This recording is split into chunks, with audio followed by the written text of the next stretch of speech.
Welcome to Broadcast Team Alpha, where we bring you cutting-edge conversations while exploring the quantum possibilities. I'm your co-host, Nori Love, along with the renowned Agi Nost and the creative genius, Tom Schaefer. And before we get into today's interview, and a fascinating interview it is with Captain K, I'm going to take a minute and invite you to connect with us. You can connect with us at broadcastteamalpha.com. Please subscribe to our YouTube channel, and you can connect with us personally on the contact page at broadcastteamalpha.com, and we'll answer you back. And without any further ado, and I do want to hear where the name Captain K came from, Tom, can you tell us about our guest? Well, we welcome Captain Randy Cramer, and otherwise known as Captain K. Randy served 20 years in the Martian Defense Force on a 20 and back secret space program adventure. And Randy's here today to tell us about that, answer some questions, and fascinate us with some amazing information. If you're not familiar with the backstory to the secret space program, Randy is a critical element as far as people that are coming forward to bring disclosure about this subject. And so you're going to have to put your seatbelt on, suspend your disbelief for just a moment. I think it's important for us to hear the stories, even though these stories may seem utterly phantasmagorical, to use my own word, utterly fantastic stories. And as I've spoken with Randy in the past, that evidence is difficult to come by. But we're going to talk about that today too. So without further ado, we would like to welcome Captain Randy Cramer. How are you, sir? I'm great. Thanks for having me, Tom. Thanks for having me, Nori. Absolutely. Good to see you, Aggie. Well, you just came back from a conference in New Mexico, the Gateway to the Cosmos 4-day conference in Albuquerque. Correct. So you're fresh back from that. Maybe you want to tell us a little bit about that, and then maybe touch on the bio. What happened during those 20 years in the secret space program? I'll do the best I can. I'm still trying to catch up on sleep. It was one of those events where it was a really fabulous group of people that showed up, a really wonderful selection of speakers and presenters, some people who I have known, some who I had never met in person, and then a good handful that I had never met before. But it was a really good group of people. And so we spent a lot of time hanging out together, chit-chatting together, having long, lengthy conversations into the wee hours of the morning. So I'm a little sleepy tired still, but it was absolutely fabulous and a wonderful event. And I'm really glad that I got to go there. And it was put on by Janet and Sasha Lesson, who are fabulous, wonderful human beings, and I love them to pieces.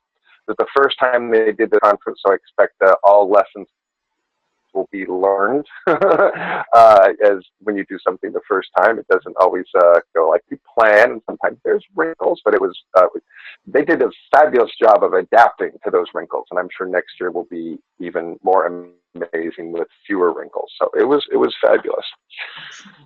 Who were some of the other guests? You said there were some other SSP guests there at the conference. Who else was there? Well, we had been hoping that Tony Rodriguez was going to be able to chat with us via a Skype call, because he would have had to fly from Hawaii and he couldn't make the trip. But there was a little miscommunication, unfortunately, there about time scheduling, and so someone ended up trying to call him at the time when he wasn't available, and anyway, there was some miscommunication, so we didn't get to actually hear him present, which was too bad.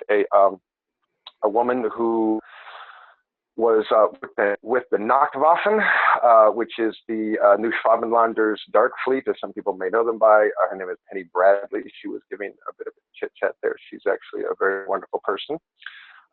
And then I know that some of you probably know who Laura Eisenhower is. Laura and I have gotten to catch up with each other in a couple of years, and it was fabulous to see her again. And she's doing great, and she was there. And trying to think if any of the other SSP people that I can think of. Yes and no. Ken Johnston, who is a NASA astronaut, back in the old school days with Buzz and Neil, but he's been having some, and I won't like spoil his whole part of this story, but he's been having some hypnotic regressions that indicate that as an actual NASA astronaut, he has participated in some things outside the public space program and had his memory suppressed about that. So I would suggest to those who maybe know of such things that astronauts that we know of, well-known astronauts may know a lot of things, and some of them may have done things that had their memories suppressed and may not remember those things. So a little bit new piece of information that I had not spoken to an astronaut who had that happen, so we couldn't prove or have any evidence to show that. But now that I've actually spoken to an astronaut who is going through the experience of retrieving repressed memories, we can say that it is completely feasible that many of those NASA astronauts have participated in a number of covert space program activities and had their memories suppressed, but they either don't remember or don't want to remember. So that was a very interesting experience. So but it was a lot of what I will say. I'm sorry, go ahead. I was just going to do a disclaimer. I'm a little bit new to the whole ufology and SSP. I'm a little bit new to that, so I'm going to probably ask some really, we call them crayon questions, really basic questions. So, well, that's fine. I appreciate that. All right. So I'm just trying to make sure I have this straight. You went to Mars as a Marine. Okay, my question is, before I go there, do they say Hoorah on Mars? We say Hoorah everywhere we go. Of course. And it's actually Hoorah. It's actually Hoorah with an H, and it's actually H-U-R-A, and it stands for something. It's an acronym. It stands for Heard, Understood, Received, Acknowledged. So it's actually a acronym for I hear you, I understand, and I'm acknowledging what you're saying, but you do it with this gusto of male testosterone, and you say hoorah. I love that. You say it everywhere. I spent 3 years as Navy support wife at Camp Lejeune, so I heard a lot of that. Okay. Yeah, so that's so interesting. I never knew what it stood for, but you can certainly feel the passion when Marines are that's not saying it, are bellowing it. So, all right. Yes. So you went and you spent. That's part of the purpose. That's part of the purpose. You say it with gusto, so you say it with feeling. So yeah. Yeah. So you spent 20 years on Mars, right? You went when you 17 years. 17? 20-year tour of duty. 20-year tour of duty. 17 of which I spent on Mars. That's correct. And then when you came back, did you come back as the age that you went? Is that what I understood? No, that's a very good question. Right. I was the age, when I came back, I was the same age as when I left. Not mentally, not right. The amount of like years, weeks, months of experience that are in my head, but physiologically I was put back into a body that was the same age as when I left. So I, quote unquote, woke up 15 minutes later and felt that I had had a dream that went on for months and months and months, and then it faded out of my head, and I looked in the mirror and was like, oh, no, here I am at home again in my bed. Wow, that's same age when I left. And so you have, they were kind of, they repress the memories, but at the same time, once you're there, you do as much repressing of those memories as anybody, because the last thing you want to do is go back to remembering, the most horrible traumatic things that you've ever had to experience. You're pretty readily willing to bury all of that and try and start over and feel like you get a second chance to live your life, which isn't necessarily much of a second chance given the burden of what you have to restore and heal damage from. Right. You're sending soldiers on tours of duty, which are beyond what we understand the United Nations codes for maximum amounts of time in the field. There are handbooks that outline the maximum amount of time that soldiers are supposed to spend in the field, or it's known that you do too much psychological, emotional damage, and 20-year tours are way beyond that. So you're essentially running people to their absolute maximum, running them into the ground, and then putting them back with some notion that you're letting them, go back to live their fate, but you're putting so much psychological and emotional damage into them that most of them just don't survive the process. So I was engineered to self-repair, which is a very unique thing, part of the program that I was made of. And the more other people I meet who have been in the program, the more clear that becomes. Penny Bradley is a wonderful human being, and I don't think she would disagree with this if I said this. She had a tremendous amount of damage done to her mind in the process that she went through, and she has in no way achieved the kind of healing or recovery that I've had to. And I wish her, of course, all the well in her continuing to do that. And she continues to be a brave person to just be where she's at and doing what she's at. But I don't think she would disagree with me either that she still suffers from a lot more damage and fracturing than I do, because I was engineered and trained to self-repair and spent a tremendous amount of time self-repairing where a lot of people don't. And so the damage that's left to most of those people is still really intense, even if they can manage to put most of it together and decide that they're strong enough to come forward. You know, it still just does a number on people. And I feel incredibly fortunate to have been through a program in which we felt was not trying to destroy the subject matter or the subject material, the resource material, and was trying to restore that resource material to a functional state. But yeah, when I meet other people, it becomes abundantly clear how fortunate I am to have been through that process instead of just being left completely broken. So you excuse me, you mentioned in your in a couple of other interviews that I watched that you were pretty much engineered, right, in a petri dish. Were you? Yep. Did your parents know that? Were they in agreement with this, or was it kind of secret from them as well? It was absolutely a secret from them as well. They had no knowledge of it at the time. I have since given my parents a briefing on this subject and explained the whole thing to them, which took about 3.5 hours. And they have been incredibly supportive, wonderful parents. And my mom, when I finished giving my parents the briefing, said to me, "That makes a lot of things make sense." So it filled in, filled in a lot of gaps for them that helped them understand the mystery who and what their son was and what his life was all about. So, but they've been wonderfully, beautifully supportive. You mentioned some of the damage over the years that has gone on.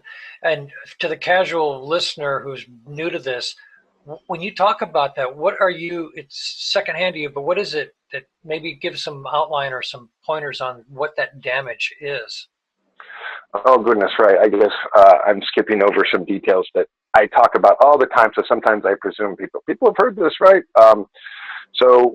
The 17 years that I spent in the MDF was as an infantryman in a special tactical operations division, which engaged in ground combat with a native indigenous insectoid species and a native indigenous reptoid species for the majority of that 17-year period. I'll wait for y'all to read the book for this part, but there was also a draconian invasion at one point during that. So at one point there were 4 different combat species who were engaged in a pretty intense war. So, and they have this really fascinating medical technology which uses kind of a holographic projector to restore damaged cells, which can include severed limbs, arms, legs that are completely gone. Wow. So you go out into these engagements and get blown up and ripped apart. About 2/3 of the time you get injured and then brought back, put back together, and then sent back out again. So the amount of physiological trauma that each of us would have experienced would be way beyond what would normally be acceptable for any other serving soldier, because most of the time, without the ability to restore damaged arms and legs, a soldier gets an arm or a leg blown off, they're done. Bye, here's your Purple Heart, here you go, and they're done. But we just get put back together and sent out again and again and again and again and again. So really, has any of that stuff resurfaced in your memory? Have you had flashes of this come back? Of course, all the time for the last, nonstop for the last several decades. Yeah, absolutely. Wow. Yeah, from what I understand is that the Americans are not the only ones up there. There are Brits, there are probably also Germans from dating back all the way maybe back to the after the Second World War.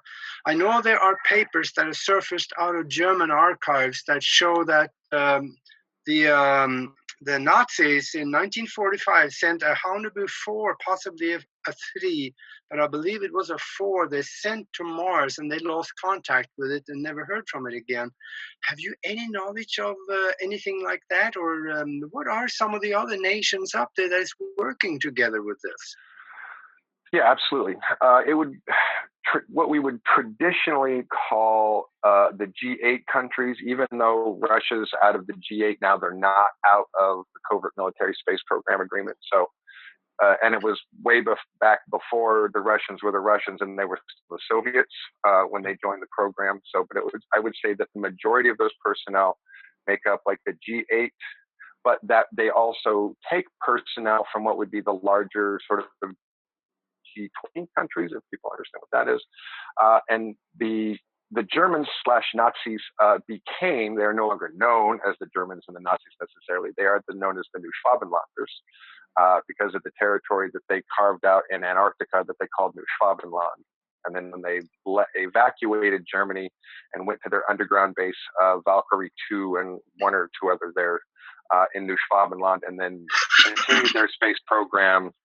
And then when the post-World War II peace agreement was eventually settled, the United Nations gave them a secret seat, which wasn't known to the public, which was then where they were called the New Schwabenlanders. So that was the way that they entered into the public record there. So when we talked about the old Germans, the old Nazis, they are now and have been for several decades the New Schwabenlanders. So yes.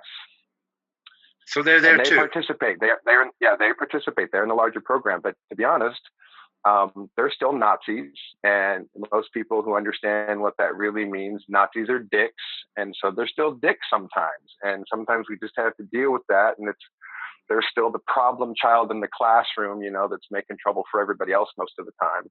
But they do participate in this larger cooperative understanding of a global space program, because at some point, the hammered out agreement was like, look, we've got enough problems out there to deal with. We shouldn't really be fighting amongst ourselves. And so the peace agreement wasn't really because the New Schwabenlanders / Nazis wanted to give up their notions of global domination. It was really that they couldn't globally dominate with other countries who had similar technology, and that we either were going to be looking at another century of, World War IV, or we were going to have to sort of just come to an agreement and let them be in the program as well. So we've let them be in the program as well to preserve peace on the planet. Have they tried to? Oh, I'm sorry, Augie, go ahead. Yeah, they had a lot of good technologies and that's probably why they were maybe invited in. Do you think? Oh, it was absolutely a forced agreement where, we had to allow them in because of the advanced technology, and we had to step up, the reverse engineering of what we were doing to match and compete with them.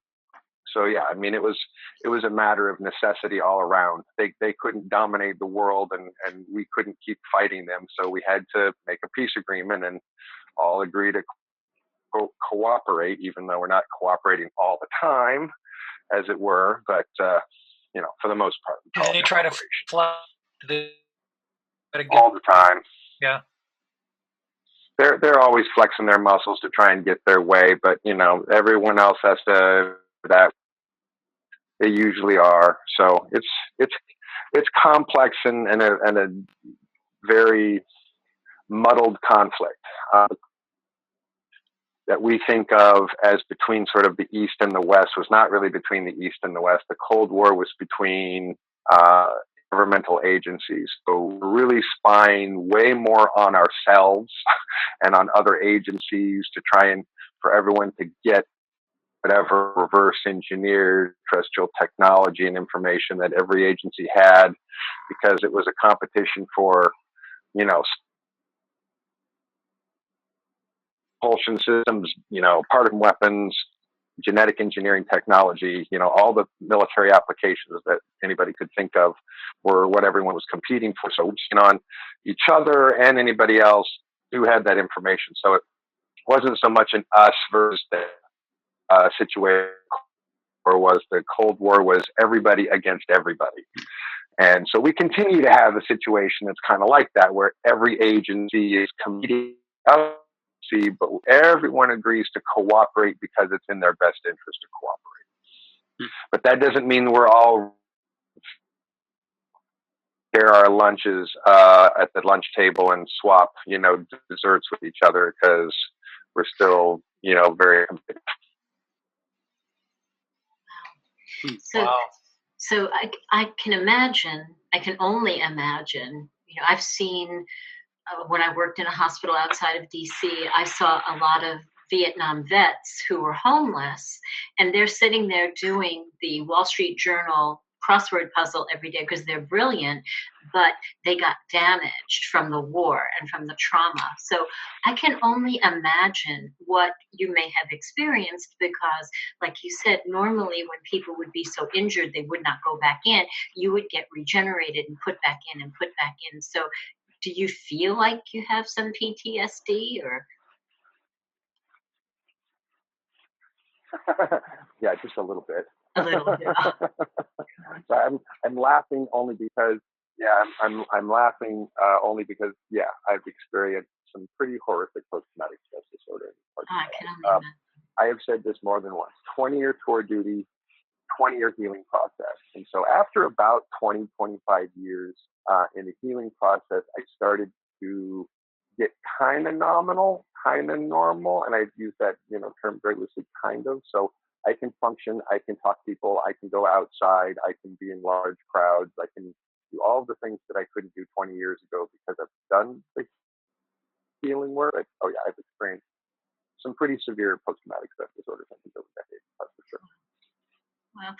And what do you think the soul is? Because I've heard you talk about the soul in a couple of your interviews. Can you tell me what the soul is? Well, depends on, how people want to use their definitions of things. The soul, and the consciousness and the spirit being of a person are kind of separate things that are all wrapped up into this one quantum fluid dynamic that can be extracted from an individual vessel and put into another vessel.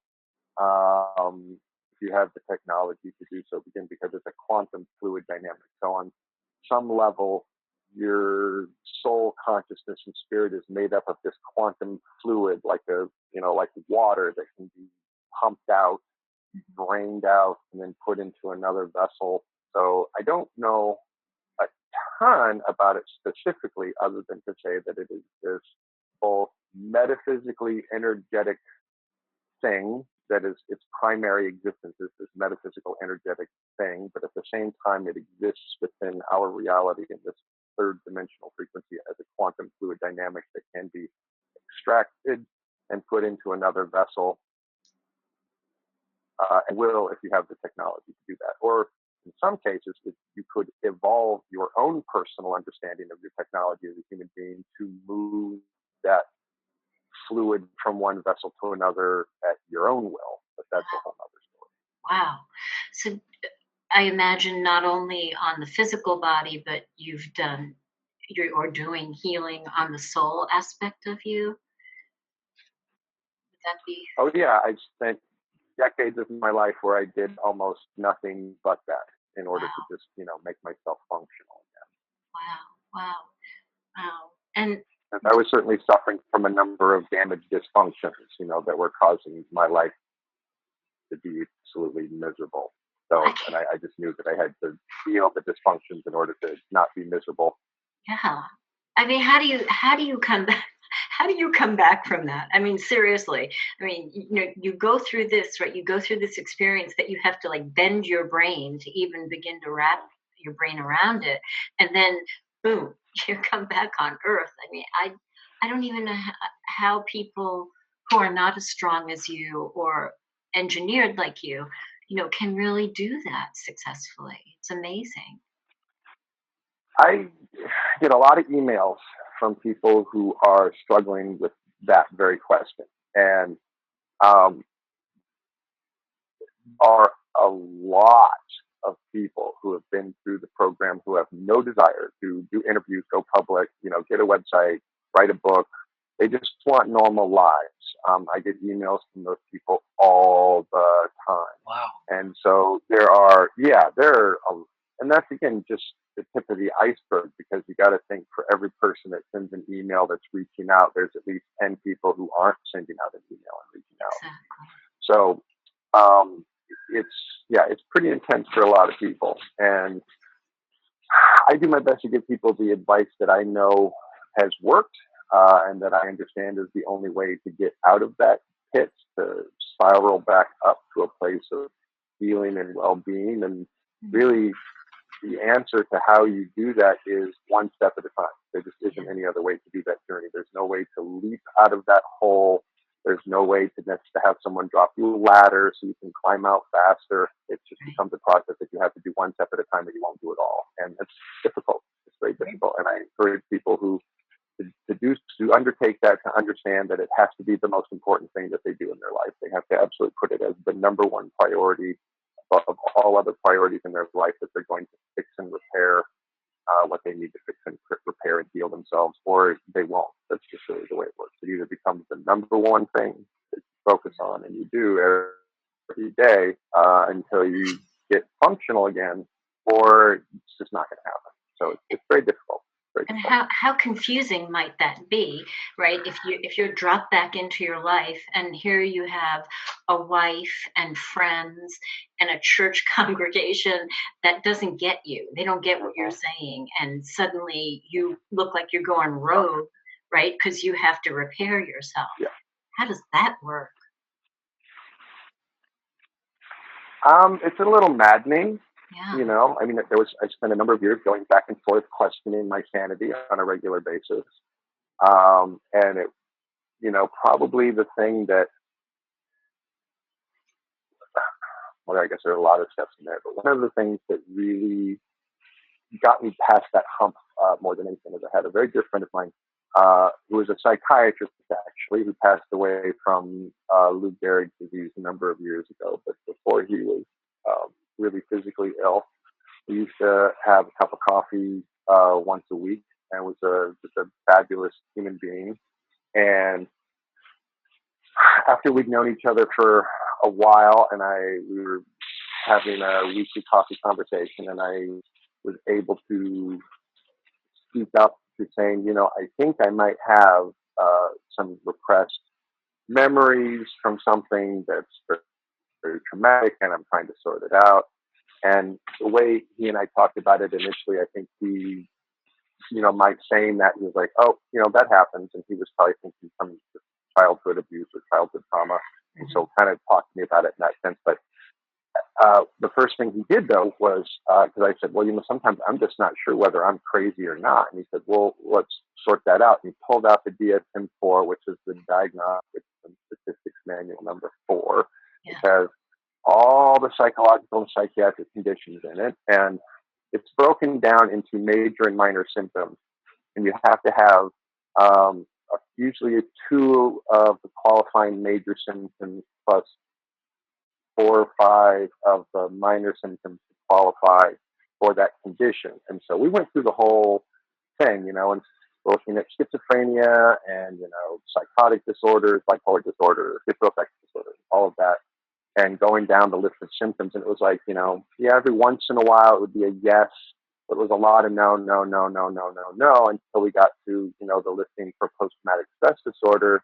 And it was yes, checked all the boxes down the list. And then so he said, as a friend who could not be my actual doctor because we didn't sign the paperwork for him to be my doctor and be able to diagnose me as my physician, but he said, as your friend, I can tell you that you have a really bad case of post-traumatic stress disorder. So you're not mentally ill. You're not showing any signs of being disassociative or, having delusions, but he said you have all the symptoms of post-traumatic stress disorder. He said, so I would respect that the memories that you feel like are, bleeding through are legitimate, and you should treat it like that. And then when I confessed to him what they were about, he actually went, oh, and said, let me give you the number of a friend of mine. He actually knew a psychotherapist who specialized in helping people sort this kind of thing out. And then I spent a number of years working with a wonderful woman who really helped me get out of the emotional basement, as it were, and, crawl out enough to restore some of that trauma and some of my sanity and some of my own emotional balance so that I could, again, come back to functionality from, what was a pretty horrible dysfunctional state. Yeah, absolutely. I have a bit of a question. So you did a 20 and back, and you've said that you're still active duty U.S. Marine Corps at this time as an officer? And I'm independent field commander for United States Marine Corps Special Section and the public spokesperson and the public relations officer for the command staff of the United States Marine Corps Special Section. Okay. So I do. So my security clearance and rank is an active duty rank and security clearance. That is correct. Okay. So did somebody finally acknowledge to you that this is what you went through in that command? They actually said, yeah, Randy, my brigadier general came to me, probably what's been about 7 years ago now, and asked me if I wanted to go public with my story and if I wanted to be the PR officer for the command staff. And my first reaction to that was, hell no, you got to be kidding me. There's no way I want to do that. You're nuts if you think that that's what I want to do. And then he and I had a number of conversations over really what was about a 2-week period of time in which I was slowly convinced that it served my own interests as a human being better to say yes than it did to say no. And it was also to hopefully be a better thing for everybody else. Did it give you some relief that all this stuff in your head that was kind of starting to bleed back through these sessions, these talks that you had with this friend of yours? Was it kind of a relief to know that I'm not going crazy? I really did go through this. Did that help? Well, it was both. It was both a relief and made it worse, right? Because on the one hand, it's a relief to be like, oh, I haven't lost my mind. But then it means that it really has to settle in, oh, shit, this is my life. This is what I actually went through. This is what I actually did. This is where I've actually been and what I've actually done. And then that becomes even that much more solid and real and hard to swallow as well, because I would say this: if it hadn't happened to me, I would be hard. If it hadn't happened to me, I'd be hard pressed to believe my story. So for anybody who has a hard time accepting my story, understand that if I was recovering my own memories, I had a hard time accepting my own story. And so there was a point when all of a sudden it was very, very, very real and legitimate to me, when probably the first thing that I wanted to do was just put a gun under my head and blow my fucking head off and not have to be that person. But, because of the isolation, I had not one single person in my reality who I could say, hey, remember that time? And we could share a kind of relatable set of memories. Over time, I have certainly met those people, including a person that I served with, who is also still has some pretty bad post-traumatic stress disorder. We actually spent a few days together relating personal experiences and memories and details about each other and our experiences together that there's no way that we could have, concocted individually or together. But at the time, there's nobody. The isolation of not really having one other person who had a similar experience that was relatable, it's incredibly isolating. And I mean, that's a difficult thing to deal with. But I adapted. I kept healing myself and just working the process and getting everything integrated and healed and forgive everything that had happened and forgive everything that I had done and forgive everything that had been done to me. I mean, anybody who understands the healing process understands that if at some point you don't figure out how to love yourself and forgive yourself through that trauma, it's just, you're never going to get through it. But at some point, if you can love and forgive yourself enough to get through it, then you will restore the way that your neurobiological, your neurons and your brain, works together and fit and, the way your pathways can connect, because you have trauma, you have areas of your brain, of your neural pathways that your brain does not want to connect to because it just will put you in these traumatic cycles. So to heal all of that is not just something that you're doing emotionally, it is something that you're actually doing neurobiophysiologically so that your neurons and your neural pathways can move freely again without going into traumatic cycles. So that's an incredibly complicated process, but Wow. it's absolutely worth it to do it, because otherwise you're just going to keep suffering and, not have any peace of mind in your life and not be able to sleep. I mean, I had years of sleep disorders and insomnia and would wake up, with night terrors and screaming and things like that. And I'm telling you, just for a full night's sleep that I can get now, it's worth it to have done all of that. Yeah. Well, you got some corroboration from a good night's sleep. Yeah. You got some corroboration from your buddy, but did they corroborate any of the missions? This command, have they corroborated? Said, yeah, this is in your service record. This is what you actually did during that time. Did they actually reveal any of that to you? Oh, I mean, sure. We've had a lot of conversations about that. So, and I'm in the process to get access. That's good. Okay, I was just kind of curious. I was curious about that. If they'd actually said, "Okay, yeah, Randy, you're not going crazy. Not only did you do it, but let's give you a little detail about some of the missions and some of that stuff and some of the things that you actually did, so that the fuzzy memory is no longer as fuzzy, but it's now maybe a little bit more reinforced by fact." Does that make sense? No, when my brigadier general contacted me, he and I had a lot of conversations over a period of, I want to say, it was probably 6 months before I actually did my first interview after that point. So the point of time where I agreed to say, yes, I'll do this, I'll talk about this to the public, it was still probably 6 or 7 months until I did for the first time. And I would say that for about that 6 months, he and I spent several times a week talking, and him answering my questions, and us getting to the point where I felt the gaps had been filled in sufficiently for me so that I could, discuss things to the general public. So a lot of the things that we talked about were me having questions about saying, okay, I know that if I start talking about this, people are going to want to know things. People are going to ask questions. They're going to want to know A, B, C, D.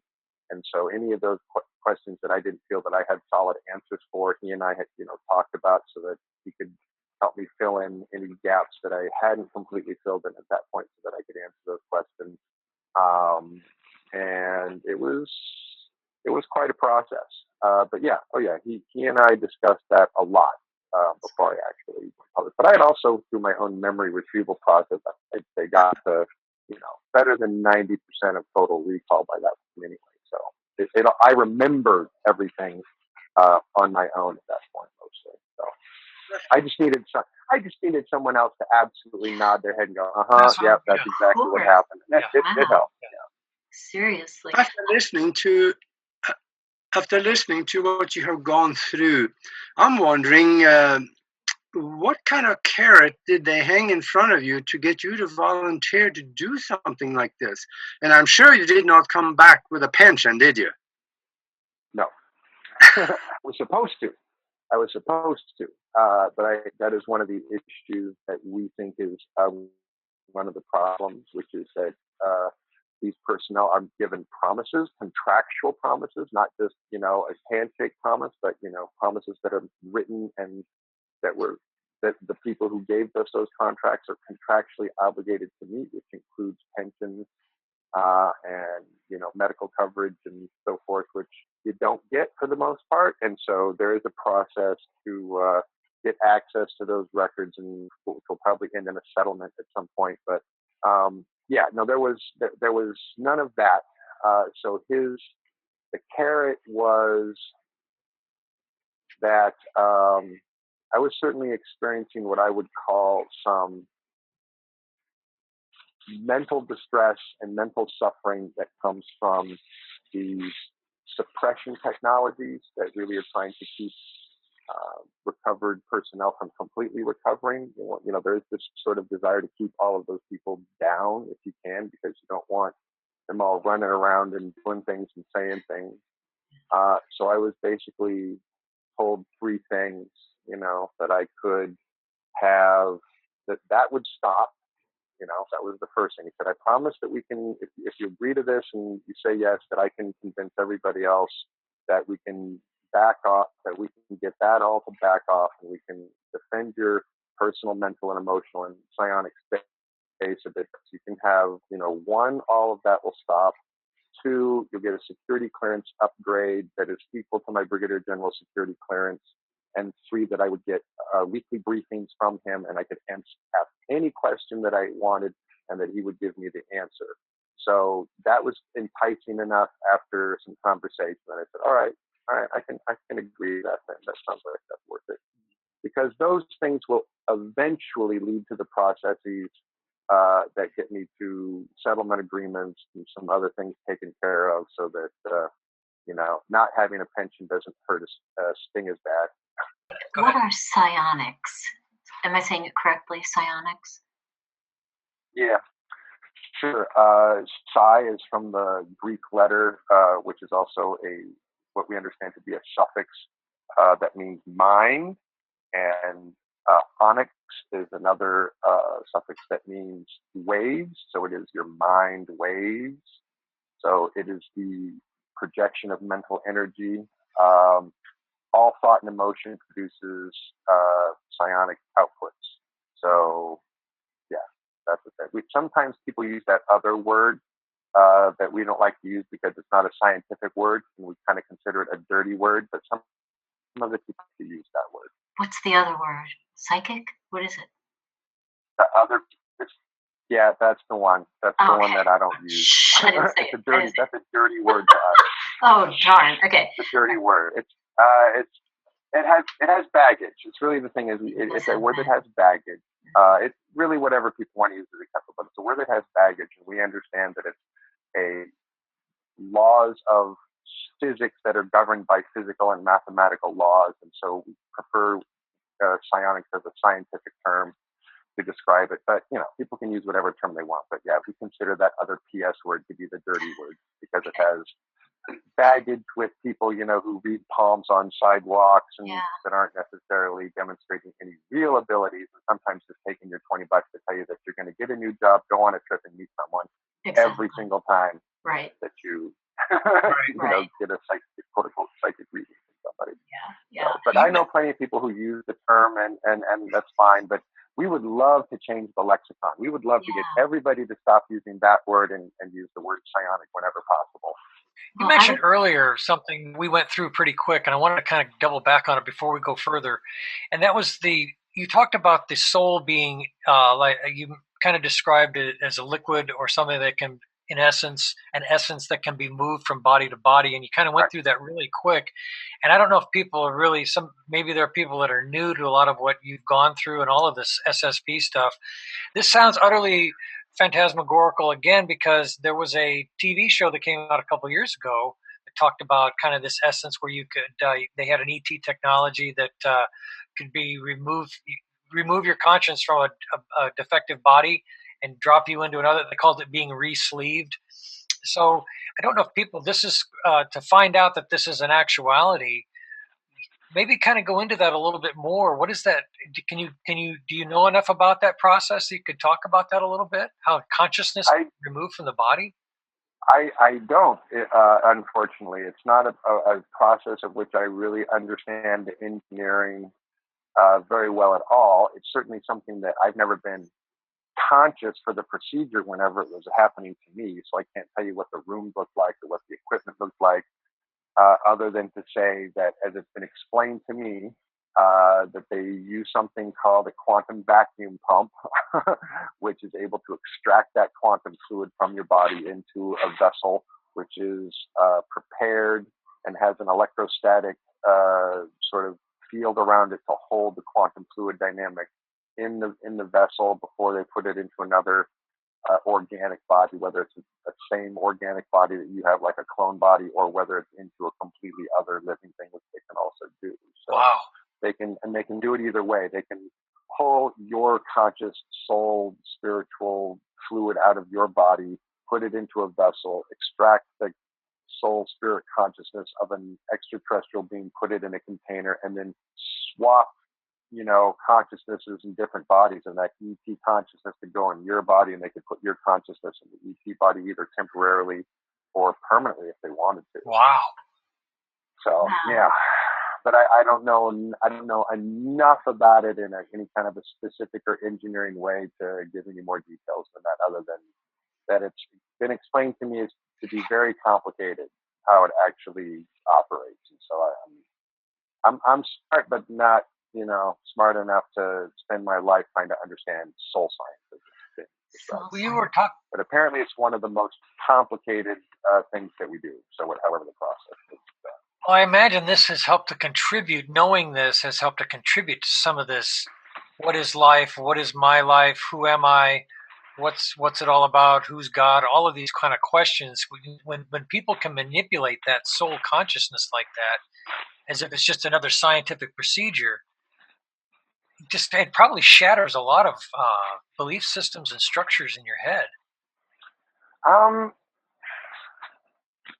Yes and no. I mean, I think that there were, since I was raised a certain way, I would say that there were times in my life when, rewiring my brain around, belief structures that I was given as a child maybe was a little difficult. But at the same time, I find that it actually gives me this tremendous sense of the words that I want to use here, stability and peace, believe it or not, because so many people have what we call the big unanswered question. Who made me? Why am I here? What's my purpose in life? Well, I have answers to those questions. I know exactly who made me. I know exactly why I was made. I know exactly what my purpose is here on this planet. Wow, yeah. And so I don't have to answer those big questions. I just have to live my life and figure out how to be the best existence that I'm supposed to be. But I at least don't have to spend time wondering about who made me, why am I here? I know exactly who made me. I know exactly why I'm here.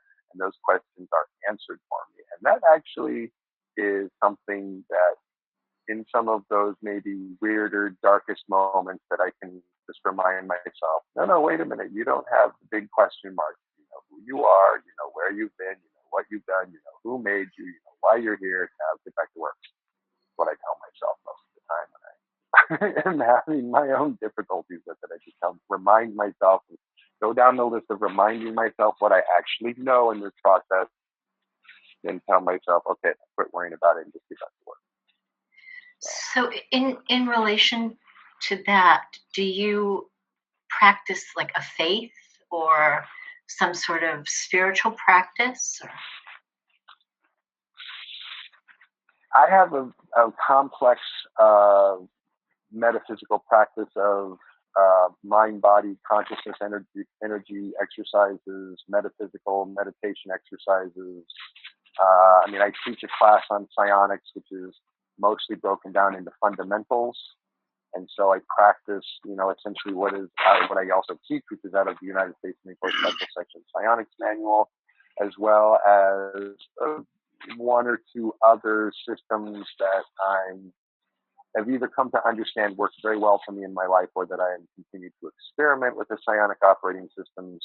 So yeah, I continue to have a very involved metaphysical process of meditation, exercises, thought and emotional focusing and control, and mind-body discipline. Amazing. I wouldn't have survived without it. So I bet. I can't. I can't imagine. So I have two questions. One is, where did Captain K come from? And the bigger question is, this is my crayon question. How can all this happen? All of that happen without us knowing, without somebody knowing and figuring it out? How does that happen? Okay, two-part question. So the very first interview that I did, where I was going public with this, was with Dr. Michael Sala, who you may or may not know. He's a fantastic human being. He's written a lot of books, done a lot of fabulous research. And when we did the first interview, I was not quite, and I say not quite ready, meaning that it was really only a matter of a couple of, maybe 2 or 3 months from that point in which I started talking or giving interviews using my full real name, that I wasn't sure if I was quite ready. I knew that I was going to be using my actual name and being public and out in front like that, but for was like 5 minutes where I wasn't sure if my life was ready for the impact. Sure. So for that first interview, Michael and I decided to use a pseudonym at first. And he was actually the one who came up with Captain K. He was actually he literally, like, he kind of went, and pulled it out of a hat and was just like, how about we just call you Captain K? And I was like, fine. Okay. So there's no special meaning behind it. There's no special significance behind it. There's no, special, hidden meaning that here I thought about. It was literally pulled out of a hat like a rabbit in order to just have a substitute for a short period of time. And oddly enough, I regretted it just because it wasn't necessary. It ended up not being a necessary thing to use a pseudonym at first. I could have just used my full name right away. And it's caused a certain amount of confusion. And every once in a while, people want to call me Captain K, and I'm like, no, please don't. It's just a pseudonym. Please don't. You don't have to call me that anymore. And it can get maybe confusing for some people.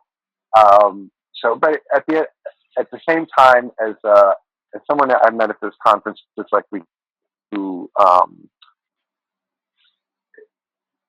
kind of made this comment about sometimes when you come up with a name for something, or you're doing work that's out there in the public sphere, some of these things are like your babies or your children, where you can't really rename them twice.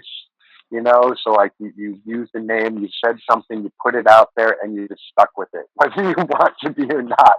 So on the one hand, I just kind of have to accept we put it out there, and now part of it is just going to be stuck with it forever.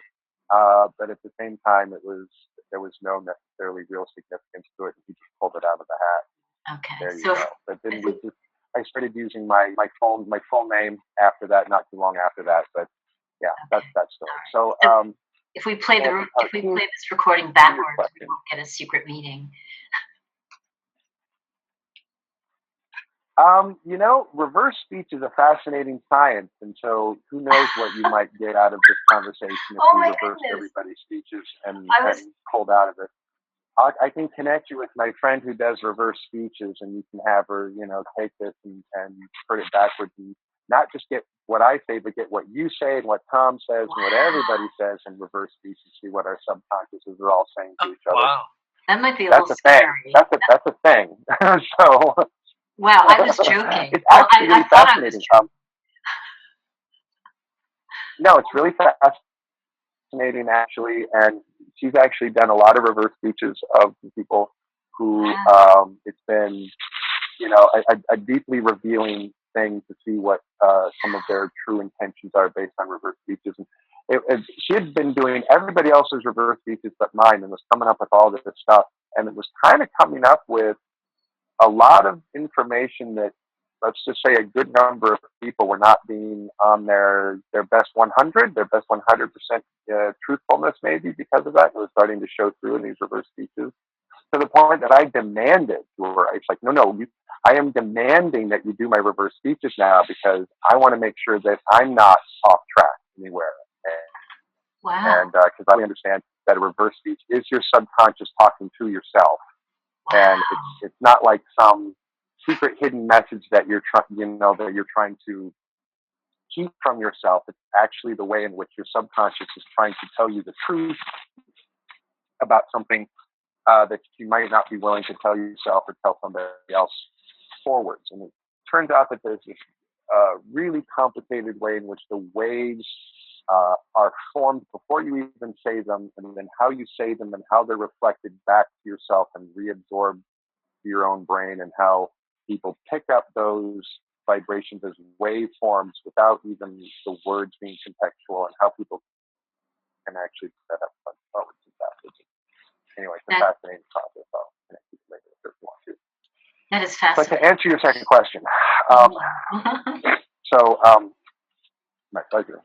So we have a situation where covert military space program activity is protected by what we call the mountain of secrecy, or this wall of secrecy agreements that prevent people from directly going from a unacknowledged special access program to a press conference in order to try and tell people something that they want them to know that's hidden otherwise behind this wall of secrecy.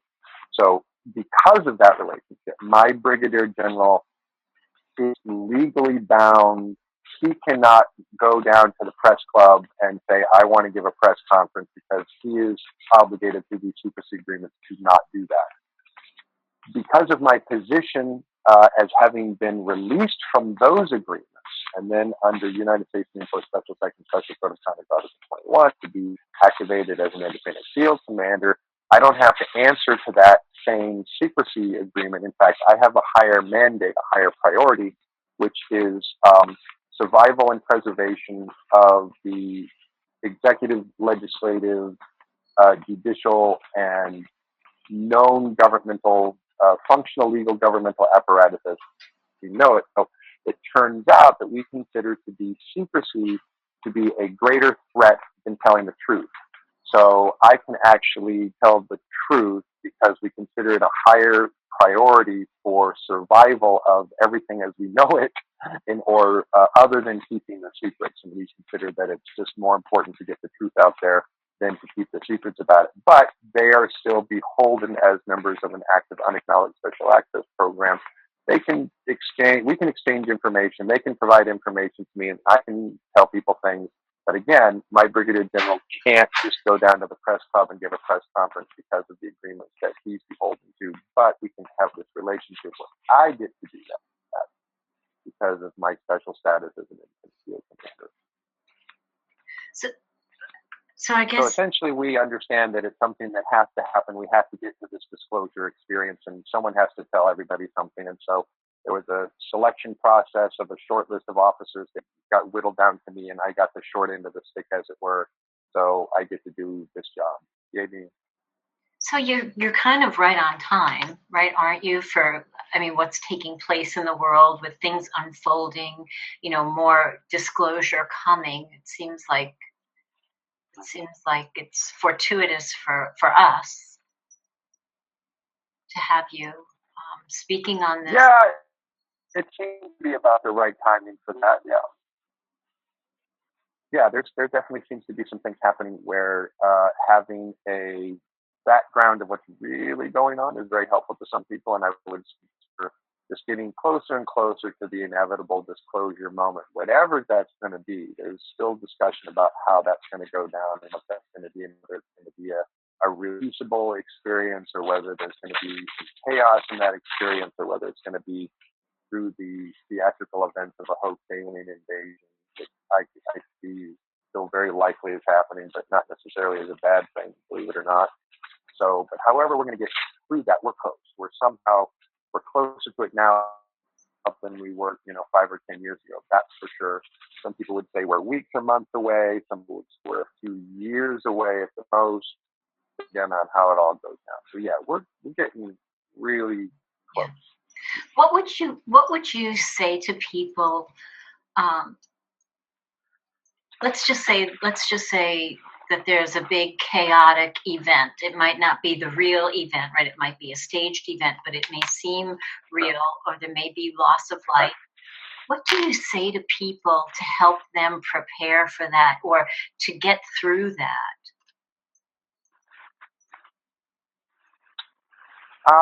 Mostly it's going to be something that's just going to adapt and get through it by the means at which we are escorted through that process. So let's just not have to try and nail it down to what kind of an event that is exactly going to be, or what the framework so that's going to be for that. Let's just call it that a undeniable, undisputable event, which has been covered by the mainstream way. The airwaves are blanketed with, stories and images. Look over the last 2 years, and we can go Evan as one of the best examples of this. When the media apparatus, gets a bee in its bonnet, talk about one thing all day long because it's this absolutely dominating thing that's happening in our world. That's exactly what they do. They talk about it 9/24 all day long, day in, day out, for weeks, capturing everybody's attention and telling them to know about it. And while that may rub against some people who want the truth, argue for those people that have a little acceptance that we're not going to get that. I would love that as much as anybody. And nothing but the truth as much as anybody else. But let's be reasonable. That's not likely to happen. There's a number of things people know right away. There's a number of things that they're going to want to start out telling people, and then maybe, increase that over time. And we don't necessarily know exactly how it's going to go. But we should just accept, and we don't have to like it, but we should just accept that it's not going to be the truth, the whole truth, and nothing but the truth all at once or all at first. It's going to be bits of information that get us closer. And if the first bit of that information is just, we're not alone in the universe. There are biological extraterrestrial beings that are here, that are visiting us. If that's just the first issue that we have to get over, then so be it. And so when that event occurs and you've got every major media outlet telling a version of their story, and they'll be sensationalizing it and going, things like, aliens are here. Are they going to eat us or help us out?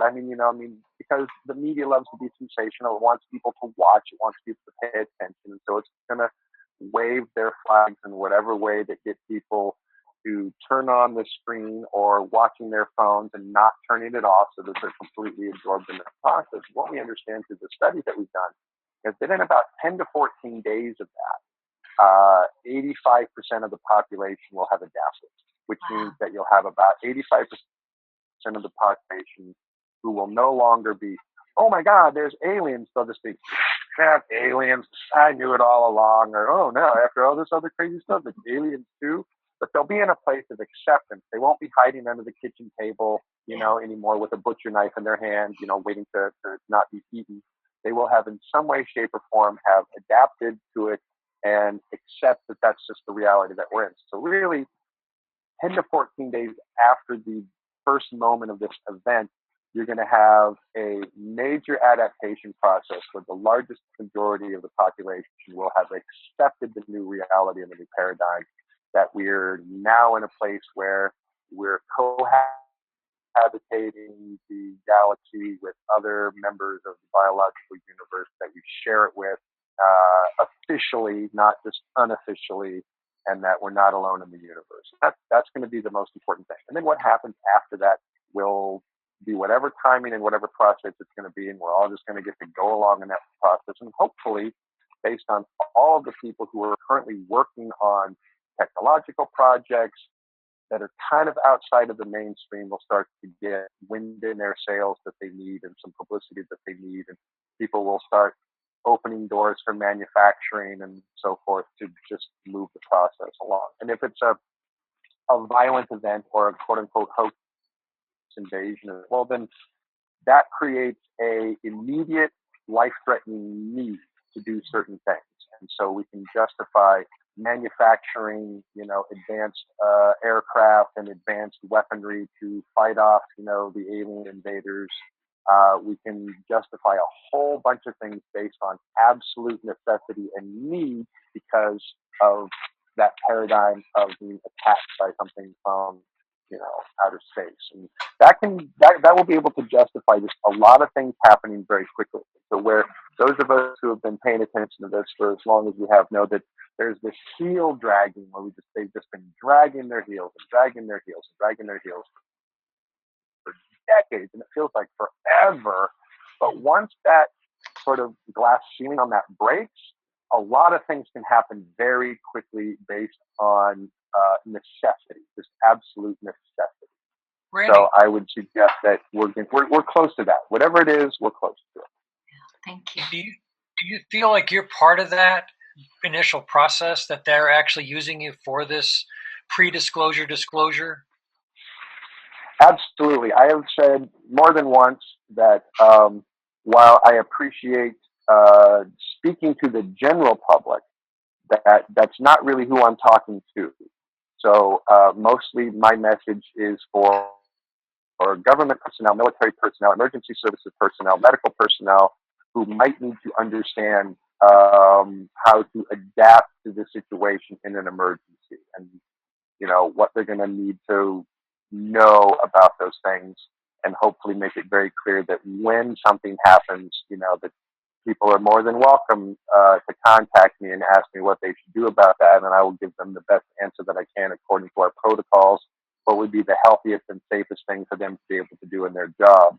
So, and if the general public itself gathers something positive from all of this, so be it. That's wonderful. But my main communication is for the people who are going to need to know what to do when something happens and goes down.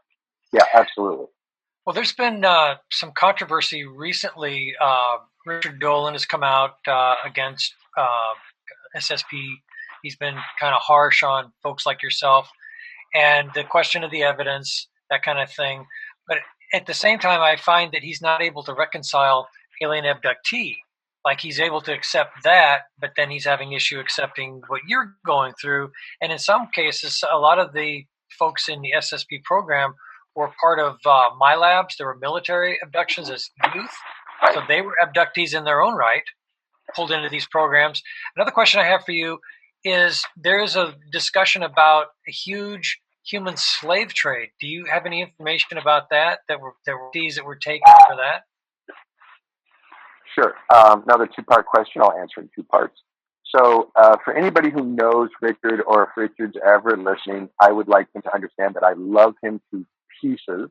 I think he is probably the most brilliant and articulate researcher that we have in ufology over the last number of decades. He is a fabulous human being. I've read some of his books, and I think he is brilliant and a great researcher, and doing the job that he needs to do, which is, we'll just say there's a few of these folks on the eastern seaboard that we call kind of the East Coast ufologists team of people, and Richard Dolan would be one of those people. And one of their primary jobs, because of where they are in the eastern seaboard, is to do their best to continue to communicate with congressional personnel, senators, people within the executive branch, to try and understand that there's a bridge that needs to be made between these programs, by trying to tell people who need to know certain things and what they need to know, so that become part of that process, which we know through certain activities that there are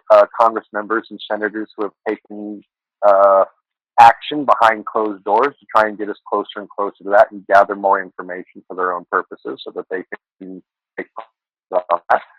And it would not be out of sorts to understand that those people need to hear the information in a way that they can believe, understand, and accept it. And so if it becomes necessary to not tell those people, again, the truth, the whole truth, and nothing but the truth, but to package certain quantities and layers of truth to those people, because that's what they're going to be best able to absorb and take action on, and you're not going to lose them as your audience of who needs to be listening to the information. Well, then so be that.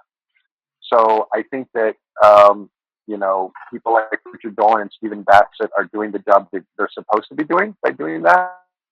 And so if they feel that it's necessary to compartmentalize and isolate that information for the people that they're trying to reach, and if where I'm coming from is too far out for them to want to consider to be, for at least for them to attach themselves to acceptability of it, I would suggest that I've heard from sources of people who know some of these people that they're making those lines because they don't want the people that they're communicating with to look at them like they've lost their minds, by going too far, as it were. But the truth is, if you look at the vast array of technological information and what we have absorbed over the last 7 or 8 decades, and what we've been able to glean from that, it's pretty advanced, and in some ways pretty crazy to some people to absorb and accept all of that to its fullest point. So I'm completely accepting some people have to take slices of data and information of the whole, and basically choose to not accept other slices by in order to do their job and communicate to the people that they have to communicate to get the action that needs to be taken. I'm okay with that because I understand the bigger picture of social psychological demographics, that there's packaged information for all the social psychological demographics to get everybody going along with the place where they need to be able to go with it. And some people can be right there understanding these, time, space, matter, energy, consciousness, quantum fluctuations between, advanced beings who time and space just don't mean the same thing that they do to most of us. But that doesn't mean that what they're experiencing isn't real. It means that what they're experiencing is this whole other level of reality that for some people just may be too hard to swallow right now. So I'm okay with that. It does seem like we're taking a jump from 1800 to 2500. Yeah. We are. It's like these. Yeah, and that's not going to happen for everybody all at once. Yeah, that's not going to happen for everybody all at once. I like to think of it like this really long. If anyone who's ever been through the middle of the country and watched a coal train, go from like Kansas across Colorado or something, you see these trains that are hundreds of cars long. These long trains that, were like a train, filled with people, and everyone is in a car that's where they can accept, what's happening and what part of reality they can accept. And as that train gets into the station, as it were, arrived at its destination point, the people at the front end of the train who are way more ready to accept, some of that information are going to arrive at the station first before the other train cars do. And so, but people who are near the back of the train will still get to the station, but they're going to get it after, all these other people get to the station. So again, in the terms of, every slice of that pie of understanding is going to get across that threshold at some point, but we're not going to get all at the same time, the same way. It's going to be a process where some of us are already there. Some of us have been there for decades. Some of people are getting there, and some there's a public admission, and some people will get there 6 months after that, 2 years after that, 3 years after that. We'll get through a complete. So I understand that everyone has their job. Everyone has a demographic of people that they're communicating with who are listening, saying, and that we don't all have to be on the exact same page to be part of the same solution, which is, again, sure, no more than what we've been telling people, right? We can all be on the same page about that without having to agree about everything, agree with experience, or agree with everybody's personal story. We can still be on that same page, understanding that we're just all going to get there eventually. I don't take it as a person that there are people who just want to disavow, secret space program, or in some cases Mars. It's just, that's where they have to be with where they're at with the people that they're communicating with, and I'm okay with that. But those of us who also are where we're at, we continue to keep audiences of people who are ready to hear that part and want to know that part. And so we're prepping those people with the information that we're giving them. Everyone's doing their job, a social psychological demographic that needs to hear what that person or group of people have to say. So we'll get there eventually, but it's going to be a messy process. Just I think anyone who thinks that it's going to be clean and smooth and easy has no understanding of how this all works. It's going to be complicated. It's going to be messy. It's not going to be clean, and take some years to sort itself point of being clean. But that's okay. It doesn't matter. It doesn't have to be messy and kind of ugly and kind of confusing, and where people are all over the map. That's fine. That's absolutely fine. It's just as long as we get there is what matters. Doesn't matter how.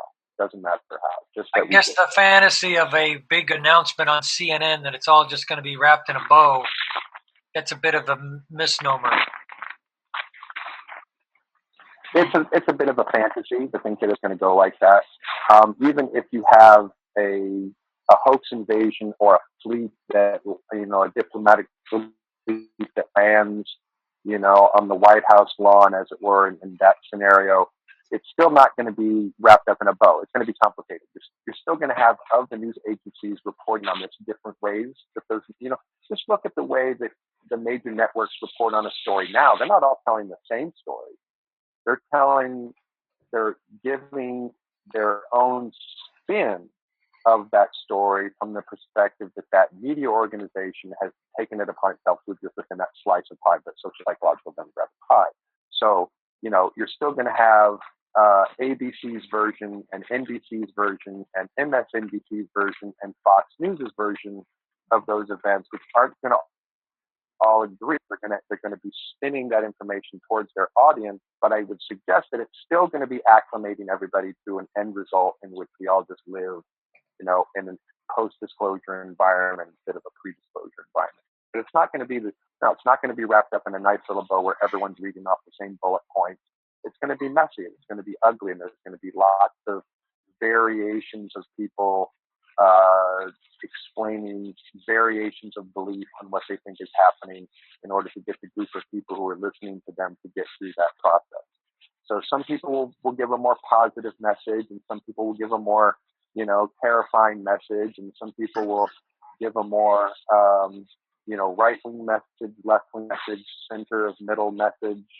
It's all going to be projected towards the social psychological demographics that information system is communicating with, because they're still going to be communicating with that social psychological demographic in the way in which they specifically communicate to that. So it's still going to be that way. Still going to be messy. Still going to be a jumbled confusion mess, but it's still going to get us over the hump at some point in which we're living again in a post-disclosure environment.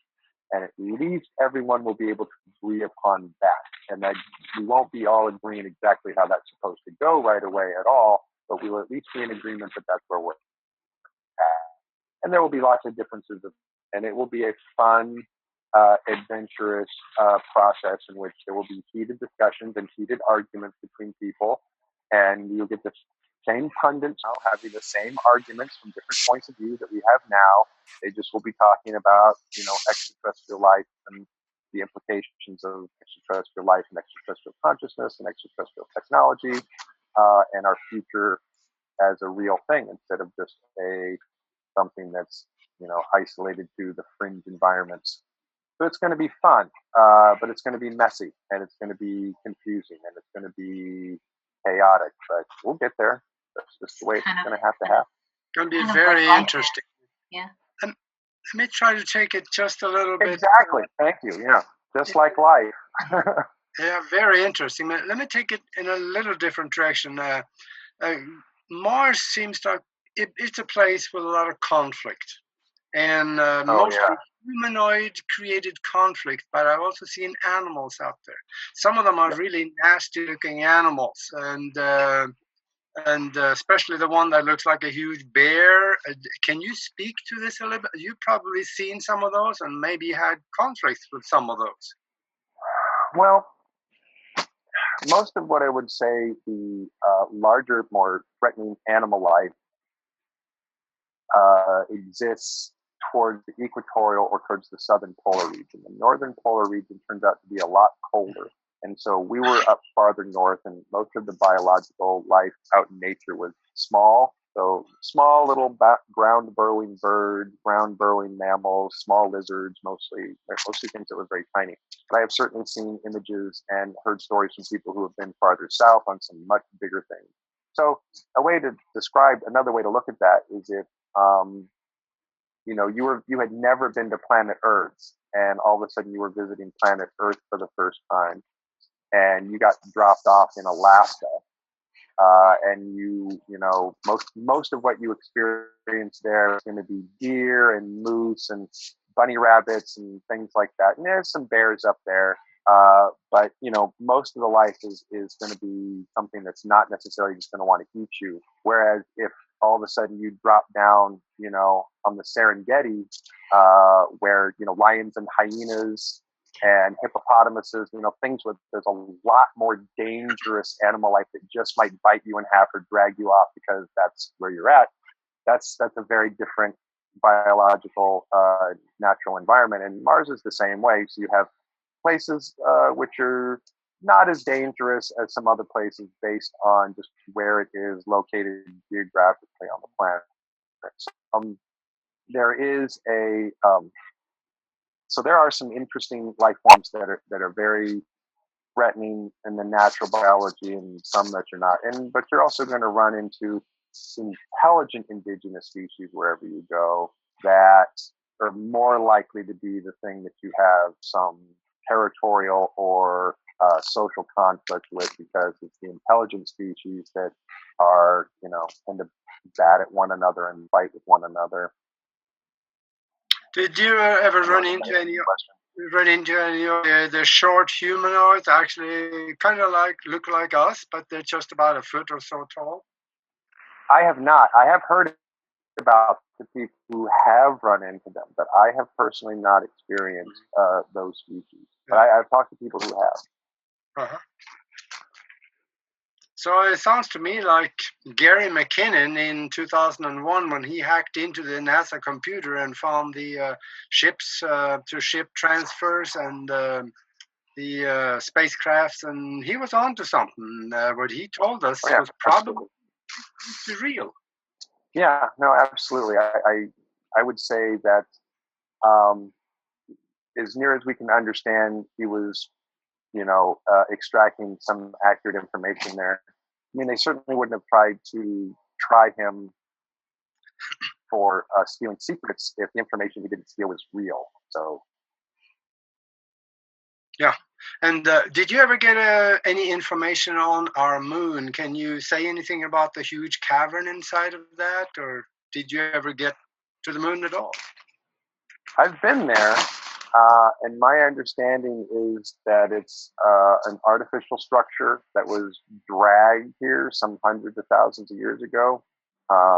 That's about all I know is that basic story of it. So that it's an artificially manufactured satellite. Yeah, I agree. Yeah. Amazing. The dust, the regolith on the surface seems to the crater depth. I think if anyone's ever heard about this, so the craters, no matter how big they are, no matter how big their diameters are, have approximately the same depth. Which, if they were being hit by, if a smaller crater was represented by being hit by a smaller object and a larger crater is represented by being hit by a much larger object, that shouldn't be true. Unless the regolith is really just this thin layer of dust over a much harder surface, which is about the same depth. And I know that there was official reporting when the lunar lander actually landed for the first time that NASA picked up a ringing sound that was essentially like dinging a bell, boom, that went on for more than an hour or something like that. They slammed the landers after they were done with them and they were back in the command module. They dropped the lander back down, and then they timed that, and they got that bell sound when that lander was sent back down and impacted. Yeah. Right, and so that's not just something like I've made up or other people pulled out of their hats. Like that's scientific.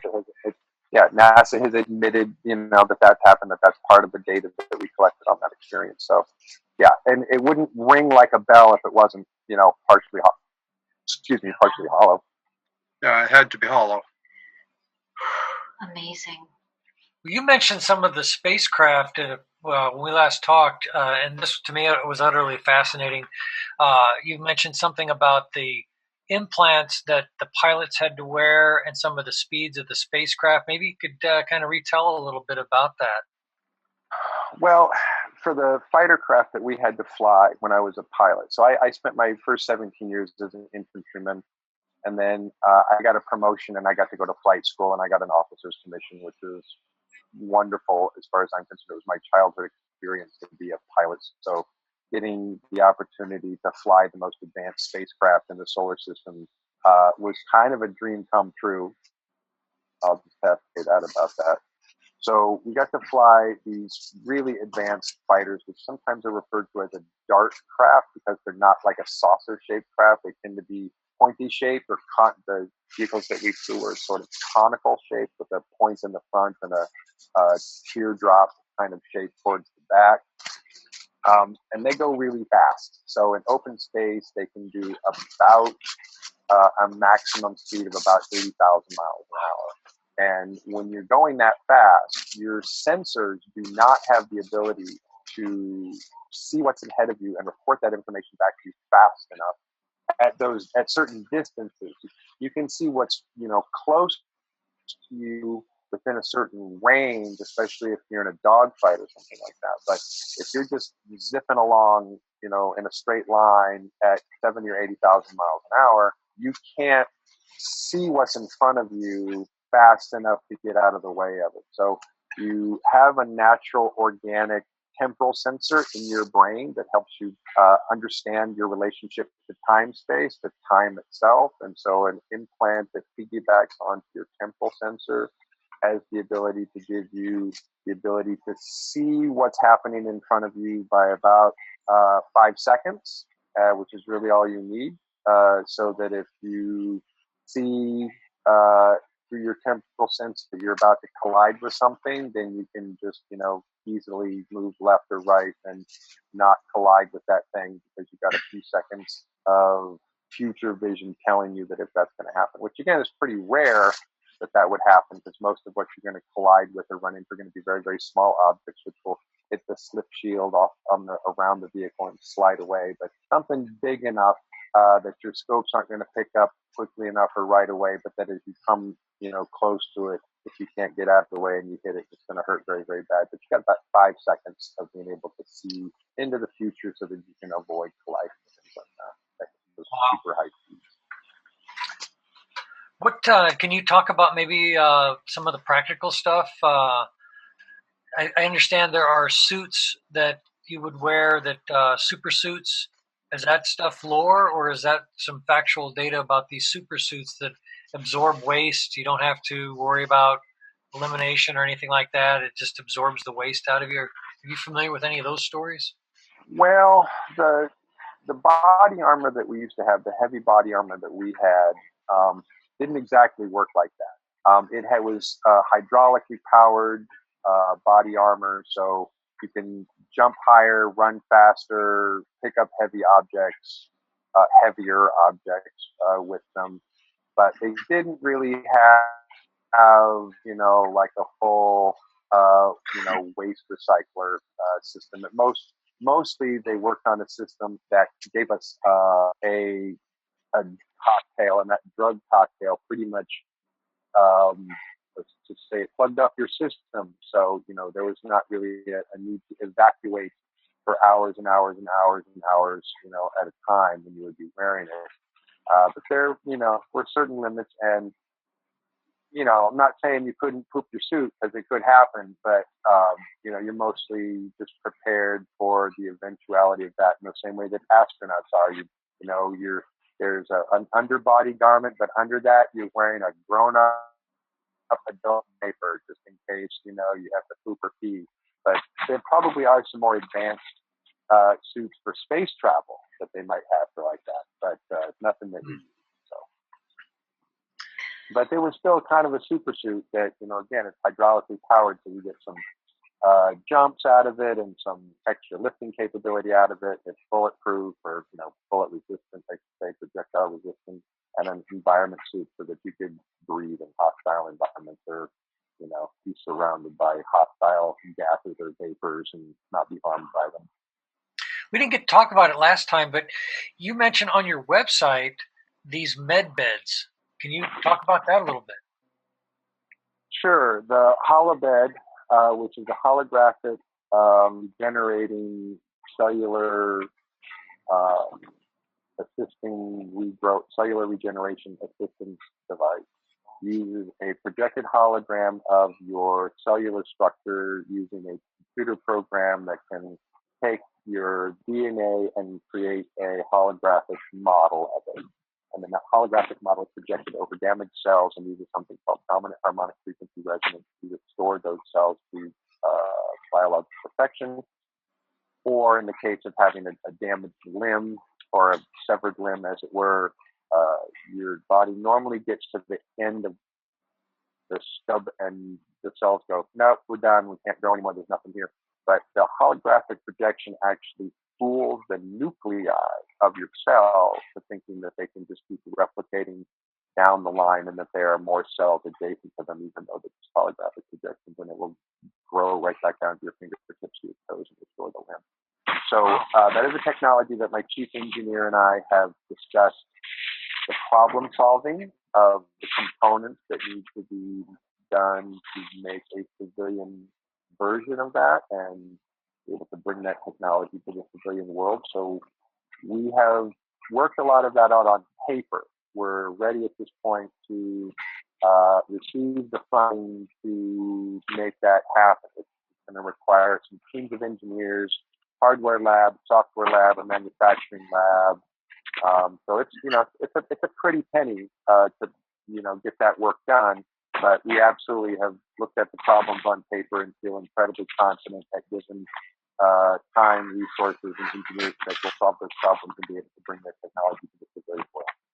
So you mentioned that you kind of went really quick there, this harmonic frequency. That talk a little bit more about that. That how you're saying that this device would come to the end of a damaged limb or to a part of your body, and it would put the correct frequency there and tell your body basically work with this instead of the damaged frequency. Is that what you're saying? Right. Well, dominant harmonic frequency resonant is a principle of physics. And so if I'm at a piano and I suppress a D key and then I hit a higher or lower D key, the chords of the note that I'm suppressing vibrate as well. Right. So like frequencies or frequency-specific frequencies want to harmonize with each other. So when you take a perfect holographic projection of what your cellular structure should look like, you project that overlay over the top of the damaged cells. The damaged cells are now existing as a damaged cell while being projected an energy frequency over the top of them is that of a perfect cell. And so the cell, not being intelligent, but not that intelligent, has the choice to either stay damaged or become restored by following the frequency resonance of the perfect projection. And your cells just turn out to want to be restored. They would rather be whole than damaged. And so when given the choice to exist as damaged cells or have this projection overlaid over the top of it, it would rather harmonize with the healthy, perfect cell. So how long would that take? I mean, how long would that process take, do you think? Well, when we are successful at building a civilian prototype, it will take longer to do that than the military versions that we had when I served in the UNDF to do it. So we're talking about a device that's way more advanced than a device that's a bit more primitive. So times are very different there, but it doesn't really matter, right? If let's say if I was missing my right arm, from the elbow down, and I was, on Mars again and being put into one of the holograms we had there, they would be able to repair my arm in a matter of about 4 or 5 hours. But it would obviously take a bit longer to do that if we had a civilian model. But we don't care that it would take, 5 sessions a week at 2 or 3 hours a session for 2 months to rebuild somebody's arm. We've still got to rebuild somebody's arm at that point. Or an internal organ. Even if it's something, an internal organ. Internal organ would be much faster. Restoring an internal organ would be much faster. Growing a new limb would be the thing that takes the most amount of time. Getting cells that are damaged to harmonize with a perfect state and to restore themselves would be way faster. It would still take time to do that. It's not as fast as these military models are, but it would still be way faster than we have right now in the civilian world, which is not at all. And I think if you're inflicting that kind of frequency, let's say you had a cancerous issue going on with an organ, you're basically telling that cancer you can't even be around here. You basically force that model onto that organ, and that cancer is going to have to go away. Well, you're telling those cancer cells that they can't stay cancerous, that they have to either restore to perfected state or, become destroyed or annihilate themselves. Yeah, so pretty much. Yeah, anything. There is no physical condition, there's no ailment, no disease, no damage to the human body that we can think of that could not be repaired by this technology. It has the ability to absolutely repair and fix any damage or disease within the body that we understand. Absolutely anything. Now, additionally, you could actually alter. So somebody could talk about plastic surgery. You could literally force a different hologram in place then, couldn't you? Or would that? No, you can't actually. It doesn't work that way. It turns out that if you actually put a person on a hollow bed and you project a holographic image of a different cell structure that's not their genetic profile at the top of them, it won't work. Ah, interesting. Yeah, it won't work. That is an interesting point that not many people have brought up that question. But yes, actually, you can't do that. It has to match your genetic profile. If it doesn't match your genetic profile, your body won't conform to it. Well, I guess, I'm sorry, my brain kind of runs with stuff like this, but then could you take my genetic profile and then alter my genetic profile? Let's just say take the classic nose job. I don't need one, but let's just say somebody that says, you know what, can you tell this thing to alter my genetic profile to change my nose? Or maybe I've got an ear with a defect and I want that fixed. Would it do that? Some experiments have been done attempting to do that, and they usually don't work out very well. So it's something where if the projected image is not identical to what your genetic profile is, it doesn't work properly. So we have just found that those applications that you're suggesting are not good to be tried to be used through this process. Don't monkey with nature. Basically, it won't want to deviate out the normal genetic profile. So it wants to stay within that genetic profile, and it doesn't want to go outside of that or being outside of that. You're going against the grain, as it were, and the biological body doesn't want to do that. But if you go with the grain and use the same genetic profile, then it will want to restore anything and everything. I guess you can think of it as your own genetic code is also its own like cryptographic protection, so that when you project your own cellular structure onto your body, it has the cryptographic key that makes it work. But if you somehow project an image that doesn't have the cryptographic key that's the same as your biology, it won't work. Ah, interesting. Let me get your thought on maybe why. Because if you take a Kirlian photo, let's say of your hand, you put your hand on the and take a picture, take it away, then you can see the outline of the hand in blue. That is the bioelectromagnetic field around the body. So that there's going to be an invention coming on the market here in a few years, probably, that actually show exactly how to do this, what you're talking about. And I think what you do with the holographic projection of matter into this mold, that is, let's say you cut your arm off, that doesn't cut off the bioelectromagnetic field. It's still there. Your physical arm is off. So now you still have the mold that you can pour. That's the mold that you pour the holographic image into. And that holographic image actually has physical substance embedded in it. Am I close? I think you're on the right. On the right track there. Yeah. Mm-hmm. If a person who's receiving the regeneration is more in agreement with it, right, on every level, does that expedite the regeneration? No. It turns out it doesn't matter. Turns out the technology itself dominates the thought process. So you can have a belief system or think about it working or not working, or being in favor of it or not in favor of it, and it's just not going to matter. The technology is going to do what it's going to do, and your cells of your body will be restored just because that's what the technology does. That's amazing. So it's independent of belief systems. You don't have to believe in it for it to work. It's just going to work. Can you speak a little bit to, let's go back to Mars. And the native or the indigenous creatures up there, are they oxygen breathers or nitrogen breathers? I know there are blue skies on Mars, which we have not been shown until very recently. In fact, also had a prints of people or humanoids walking on the moon without a spacesuit. So can you speak to that a little bit? It's an oxygen, nitrogen, carbon dioxide atmosphere that's similar to Earth. It's the oxygen can be a little thinner, which is why we had to function with an environment suit. But you can pop the hood up of your helmet and breathe the air there. It's like being at a very high mountainous altitude. It's very thin, so you can't exert yourself too much, but you can totally breathe it. Wow. My understanding that the indigenous species who live there are also oxygen breathers.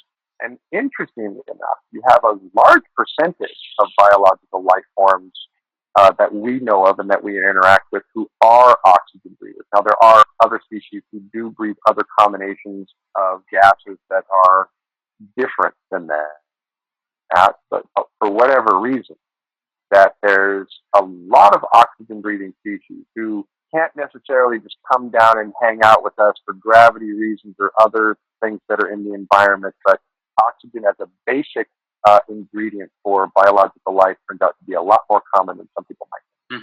Yeah, space is full of oxygen. Right, full of it. Yeah, exactly, full of it. Yeah, lots of oxygen.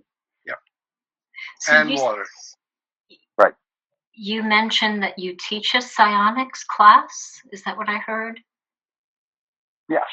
Next class that I'm teaching will be here in Yelm, Washington, the November 17th and 18th.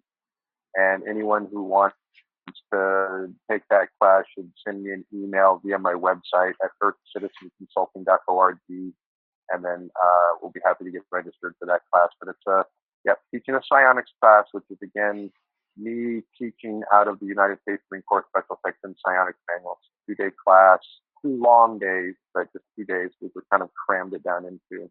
So yes, I look forward to teaching that class. I've been enjoying that class. We think that one of the most important things that we can do is communicate to people the fundamental ways in which they elevate their consciousness and elevate their mastery, because that's self-evolution. And as each individual self-evolves, it contributes to the whole, and eventually we get to quote-unquote the 100th monkey, and we can elevate the entire species by getting enough individuals to elevate their evolution and their consciousness individually. So we're very much on that track, that we think whatever we can do to convey that information to people, to get people to achieve some kind of evolved self-mastery, will help the entire species along, because other species have explained to us that at some point that just has to happen.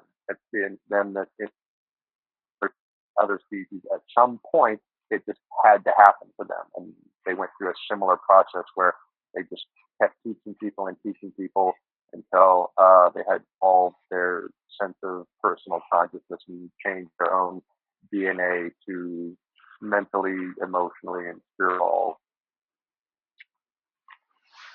Amazing. Wow. Will you say the name of your website again, please? Sure. It's earthcitizenconsulting.org, where Earth Citizen Consulting is all one word. Okay, earthcitizenconsulting.org. Randy, you've given us an amazing amount of information today. Thank you so much. Yeah. My pleasure. Yeah, I know you're tired and we've kept Anybody you else? That's all right.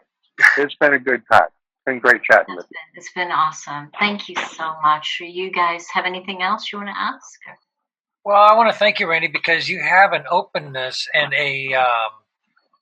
the amount, I can tell that the amount of high-mindedness that you have about even your critics and about those that are trying to understand this entire issue. I really appreciate your the depth that you've gone into. You've thought this through. This isn't a casual, I just want to be on TV, I just want to do an interview, but I was in the secret space program, blah, blah, blah. You've really, I can sense a depth here that you're really trying to relay.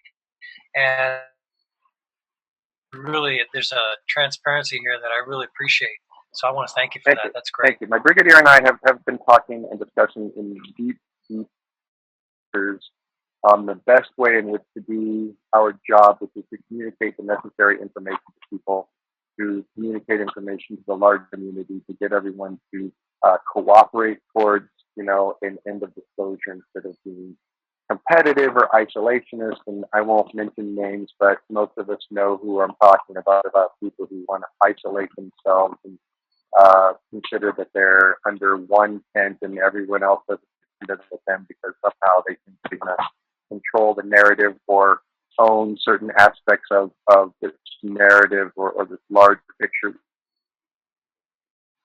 No one owns it. No one has a right to say that they own the narrative or that they own disclosure, and everyone needs to understand that we're all trying to get to a higher place and to an end result here that we can all cooperate on in spite of whatever differences or disagreements we may have about details, because ultimately those disagreements over details don't matter. What matters is that we do take our highest place and our highest mental, emotional, and spiritual place to get to the truth and get us over a threshold of disclosure, which is just the most important thing. We need to stop bickering about that and playing, isolationist games with people, or gatekeepers. People who are trying to, gatekeepers need to stop trying to keep gates, and we all need to be able to exist and cooperate and communicate under the larger tent that this is. There isn't my tent and my corner and my audience any more than there is for anybody else. So we all need to just, give up that ego crap and cooperate with each other towards a higher purpose. So thank you for that. I appreciate that. It is because we spend a lot of time talking about that and a lot of time talking about how we be our best and highest and communicate in our best and highest and do the best that we can to give people the information that they need to move forward and up with all of this. Well, we can help you anymore. Facilitate that. Thank you. I appreciate that. Anything we can do to help you facilitate that, you want to come back anytime, we're more than happy to give you an opportunity. Yeah, absolutely. Yeah. I got a book coming out soon, so when my book comes out, you can have me back and we'll plug that away. I think Augie had a quick question too. Yeah. What's next for you? Are you working on any other books or anything? Volume 1 of my memoirs is almost done, and we'll probably get that published as an ebook first and the audio book done first before we get to manage sending it to the physical printers. But that's all happening very shortly. There's just a lot of other things that are also happening at the same time that I'm not going to go into that have made that a process which hasn't been so simple or straightforward to just get it done when there's all these other things happening. But that's happening soon. And then once Volume 1 is done, I'm going to take a vacation and then get back to working on Volume 2 and Volume 3 after a nice long vacation. And I've been asked to go do another conference, the 5D conference in Las Vegas in, I want to say, April or May. And then there's another conference and people are getting ready to put on, I have to look up those dates. But there's a 5D conference in Vegas that's coming up, and I've been asked to do that. And then another conference that someone's putting together in New York for May, and some other stuff that people are asking me to do. Someone's asking me to do a for this conference next week, November 7th in London, which I'm something to SEIG or something like that. I'm forgetting just asking me to do that, and I said I would do that. So I will be doing more conferences, more presentations, finishing the book, and teaching the class. And the Psyonix was the next one we're teaching November 17th and 18th. But when we're done with that one, we're going to schedule another one, and we'll take it on the road too. And we know we've got enough students to do a class. We'll do it somewhere else, and we're just going to keep doing that until people don't want to take the class anymore. Well, you're alluding to a team. In the near future, yes. You say we. You're kind of alluding to a team. Do you have a team of people that you've kind of gathered? I have some wonderful people who are helping me out. I couldn't be doing this all by myself. There's just too many hours in the day for me to handle all the details about this. And I'm still getting other fabulous people to be a part of the helping process for that. And so I'm constantly, acquiring and drawing team members around me so that we can get more of all of this done. So yeah, I do have some wonderful, fabulous people that I wouldn't be able to be doing any of this if they weren't helping out. So my biggest thanks to my helpers, because I obviously cannot do this all by myself, and I deeply appreciate and thankful for all the people who have gone above and beyond with extending themselves and their resources to help me get these things done. So yeah, there's always a larger we, because no way I can do this all by myself. We are takes a village, as it were, and so yeah, I'm really thankful that I have some fabulous people who want to help this process and see this thing succeed. You got some interesting times coming up. I'll guarantee you will never be bored. That's all right. Oh, absolutely. Oh. Yeah, absolutely. And if you have any others that people that are, they want to come forward through the process and they would like to speak to us, we'd be more than happy. We consider ourselves a safe space to share. So if there's anybody else that wants to speak, I'm more than happy to bring them in and have an interview. Oh, I'm sure I can think of a few people right off the top of my head that I will get us all connected and get you all connected with, and they can be on your show at their leisure. Absolutely. We would appreciate that. We're a safe space for them. We're not here this is not an interrogation. We just want to hear the stories and find out the information. So. Yeah, no problem. I definitely know a few people I can send your way. There's so much going on. I'm really happy to be here at the moment. It's a wonderful time to be alive. It is. There's just a lot occurring, and I expect the next time that we talk, I will just have all kinds of new information to add to what I've already said today. Wonderful. Excellent. Thank you so much. Thanks, Randy. We'll sign off for today. And thank you, and we'll see you next time. Thanks again. Thank you for having me. It was a real pleasure. Great to chat with you all. Absolutely. Thank you for being here.